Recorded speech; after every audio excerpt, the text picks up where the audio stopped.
I'm Talitha Caney, the Reef Watch Coordinator for South Australia, and welcome to our video blog series. The species you will see today are found on our intertidal reefs here in South Australia. And today we have our intertidal expert, Peter Hunt, talking to us about abalone. South Australia is famous for its abalone industry. As a result, it's worth millions of dollars to our economy. Most of us are aware of two species, the blacklip abalone and the greenlip abalone. But also there are another 5 abalone which live along our coast, and I'd like to tell you some more about them.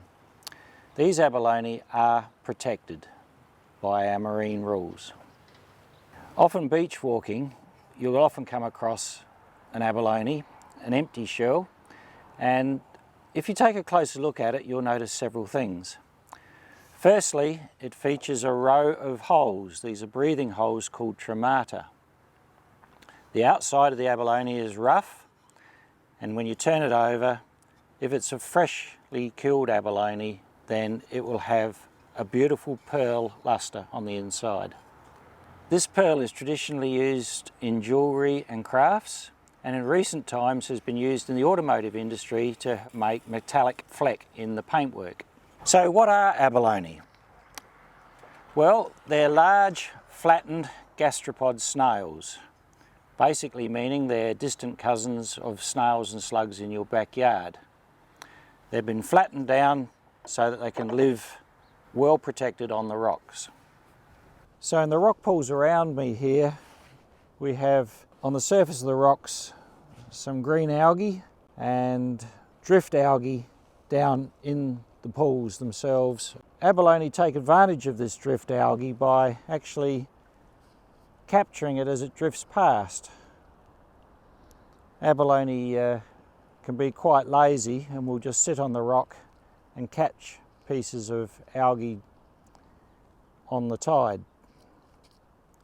This actually has several advantages. Firstly, they save energy.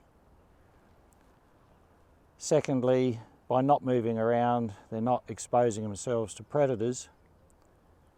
And thirdly, they get a much greater diversity of food this way. One of the 5 abalones that I've mentioned is specifically the roundback abalone. This abalone is quite different. It doesn't live on the rocks. It tends to live in amongst the seagrass and tends to nest on the side of razorfish. Here are my specimens of the greenlip abalone, Haliotis lavigata. In my left hand is an adult specimen of a breeding abalone that is about 6 years old. The specimen in my right hand has come from the farm and is around 2 to 3 years old. One of the interesting things about abalone and other molluscs is their ability to absorb colour pigment from their environment. For example, this blue abalone is actually a greenlip abalone that's been farmed at one of the Eyre Peninsula aquaculture areas. As you can see, it's bright green, blue, and if you have a look at the tip here, it's brown. Where it's brown, that was its natural food, and it immediately turned blue as soon as it was put onto its artificial pellet food. Abalones are found right around the world. The largest ones occur in the States. But close to home, across the ditch in New Zealand, we have the power shell. A lot of people don't realise that this is an abalone, and it's quite closely related to ours.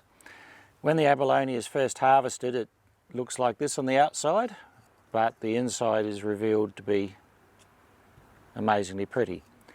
The New Zealanders market this as marine opal, and you can regularly find a cleaned power shell in the tourist shops that looks like this. Our temperate waters here in southern Australia are actually home to the best and biggest abalone here in Australia. For example, this is an Assazeer abalone from Queensland. As you can see, it's quite different, but nevertheless is one of the many species. In recent years, researchers found that our brownlip abalone, or blacklip abalone, which was once called Haliotis conocopora, is actually very closely related to the Tasmanian commercial redlip abalone. Thanks, Peter, for sharing your knowledge with us. If you'd like to find out more about Reef Watch, check out our Facebook or Instagram page or find us on our website.